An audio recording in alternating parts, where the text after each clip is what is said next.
Samsung Galaxy S8 versus iPhone 7 Plus water test. You know, the playing field has finally been leveled. The iPhone 7 Plus now has water resistance, and the Samsung Galaxy S8 keeps its IP68 rating. So they're almost fair when it comes to this. But still, I want to see which one is more capable in the water. I mean, I know you're not supposed to use these things without a case, but still, some of us want to occasionally go into the pool, grab a picture or something like that. So let's see what these phones are capable of in up to 5 to 6 feet of water here. Now, the Samsung Galaxy S8 has IP68 water resistance, which is 5 meters for 30 minutes.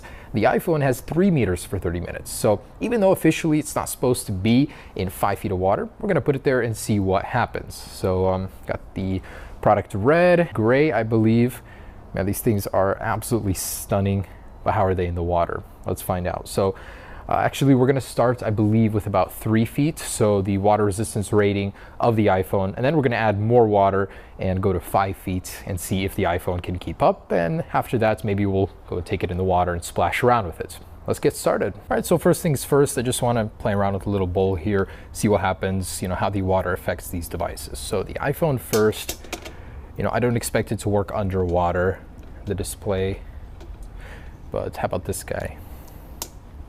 Oh, it does.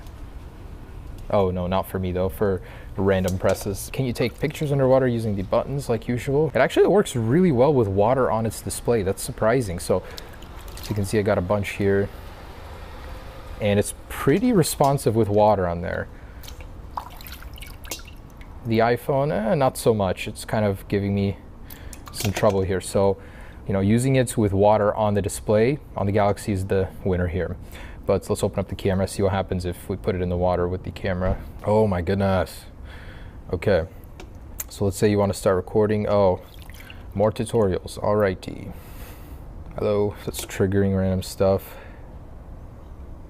Yeah, I can't really start recording, but you know, it's capable in just like 6 inches of water here. No problem with the iPhone.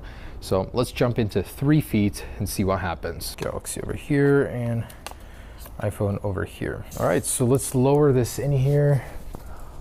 Kind of sketchy, but. So the water level starts a little bit over the plastic portion of this. And you know, we did this for the iPhone last year. Pretty much, it doesn't matter how much volume water you have. You know, like a pool versus this, it's still the same pressure as it is height. There these are. So this one's activated some sort of Siri command. Can't really see anything wrong yet, so I guess we'll let them sit. And completely forgot this. So I guess we'll give it about 30 seconds to a minute, see if anything starts happening. But you know, even at 3 feet, this thing isn't even at its max capacity, the Samsung Galaxy S8, so I don't really expect anything to go wrong here. The iPhone officially, Apple advertises it as splash proof, so it's not meant to go and be submerged in water. But still, we'll find out. So we just achieved 3 minutes, no change. I can see that usually in water tests, the screen will start freaking out once it's affected. The digitizer goes crazy. You see like water creep, but this time around, really nothing. So, you know, at 3 feet, the iPhone's maximum capacity at 3 minutes, nothing has happened. So at 5 minutes or maybe even 10, we're gonna go ahead and add up to 5 feet of water and see really how far they can go, if it'll still survive. Obviously, I have more hope on the Galaxy as the rating is better. Maybe they even improved some stuff inside. We don't really know until we test them. But still pretty good, pretty good. Not that I recommend you do this. I mean, if you guys drop your phone in the water, definitely pull it out. Don't have it sit there. But if it does fall, seems to be good. But then again, you always hear those stories like, you know, fell 1 foot in a little puddle of water and it's broken, so there's always extremes. All right, so let's keep going till 10 minutes, then we'll add more. All right, so approaching 10 minutes here, and I've got to add some more. Oh, whoops.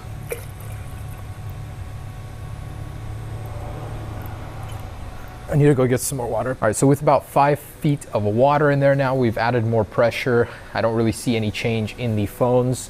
You know, still on the same screens, not freaking out. Actually kind of surprised here. But then again, it's a little different in the real world. They're usually splashing around, moving. There's more chance of water getting in there. So we're gonna test that out, of course, but just stationary, say your phone fell into the water and sat there, this is what's gonna happen, really nothing. You know, I'm a little surprised. So here we go, we're gonna keep on going. I don't know how long we're gonna do this, but you know, until something happens, I think. All right, so 15 minutes, no sign of anything.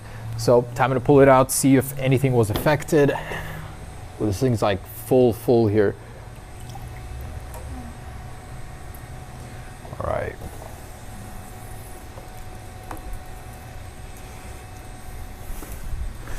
All right, here they are. So I can immediately tell the screen is working on the Galaxy. What? Home button's not working? What in tarnation? Whoa. Not now. Did this thing get water damage? Okay, so display and home button is not responding whatsoever. You can see the... Wait, you can actually see water damage? I can't see any signs of water damage. Usually you'll see like some creep in there. But this thing is literally brand new, just out of the box, so it hasn't been opened, anything like that. And it was affected by water. What in the world? I'm gonna try and... Oh, it is. Oh my goodness. For the longest time it was alive there, but I'm like, this thing has to be working. Wow, I'm so disappointed right now. How? Is the product Red worse at water resistance than usual? So home button won't work. There's actually water coming out of here. I wonder if we can shoot it like before. No, so if I squeeze it, water does come out. What? That's seriously surprising, because usually these are so good at water resistance. So Galaxy on the other hand, so the iPhone, I can't get it to unlock because the home button won't work. Look at that, actually, it's got this really weird pattern going on. Wow, so a little disappointed there. Samsung Galaxy, as if it just came out of the box. No issues, it was totally in its depth, you know, that was its rating, so I'm not too surprised for that one. All right, so I don't think I can get that to work, but I'm gonna try and get as much water out as possible. Oh my goodness, squeezing this, so much water comes out. What the heck? Wow, I'm just baffled. Like, what the heck? It's always been so good for me, except when it comes face to face with the Galaxy S8. Guess it's a little intimidated by that one. So can you swim with your iPhone? I think definitely not. It's not something you should do. If you drop it in water, got to pick it up right away. Man, it is still working though, which is surprising. You know, the thing with water is though, you can't really tell for how long. It might be tonight, it might be tomorrow that it'll just stop working, or some features might stop working. So there's that. Oh, display started working again. Home button just activated on its own. Not by my doing, like the press itself won't work, but display does work. That's kind of interesting. So that still works, but you can see the whole stainage there. All right guys, so there it is. That is the water test between these. iPhone still seems to work. Samsung Galaxy for sure won this round. So I guess we can take it down to the river, go swimming with it for a little, see if that affects it. But you know, even just not moving, this thing has won. I really don't want to do this, I'll be honest with you. It's kind of cold, the water level's really high here, and it like stirs up all the sediment. It is like the nastiest water ever, but I really don't have anywhere else to go. I don't have like a apartment pool or anything, not without sneaking in anyways. So there we go, we got this guy. I'm gonna pop it into the backpack while I jump, and then I'm gonna swim around with it just to show you guys a little bit of activity in the water, you know, if this thing will be affected or not with some movement. We dropped it in the cylinder, there's really not much movement there, it just sits. So guess we can do that now. All right, so really it'll just go in here. There'll still be water and everything, the water gets in through there easily. But just so you can see that it'll like hit the water and everything.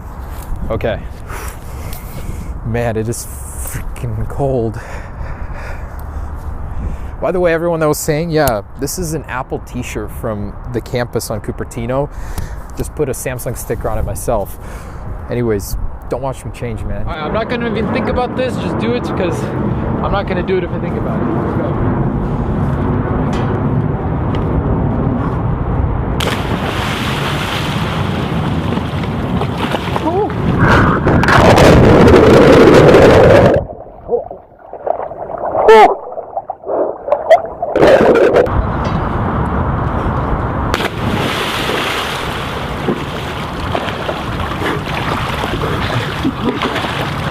Come on, man, it's not even that cold. Oh, that's freaking cold.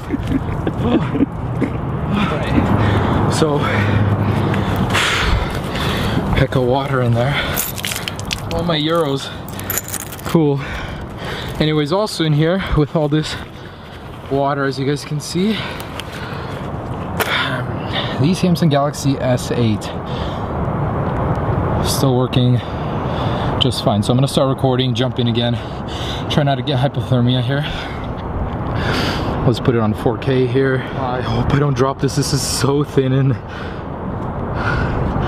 okay. I'm gonna hold on to this with 2 hands. I don't trust myself. Okay, there we go.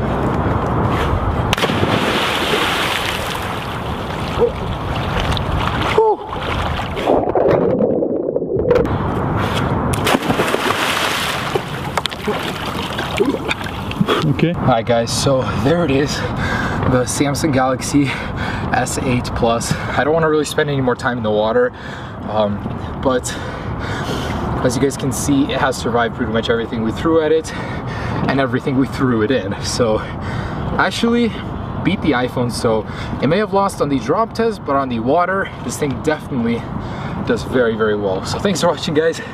Be sure to check out the other tests. Peace.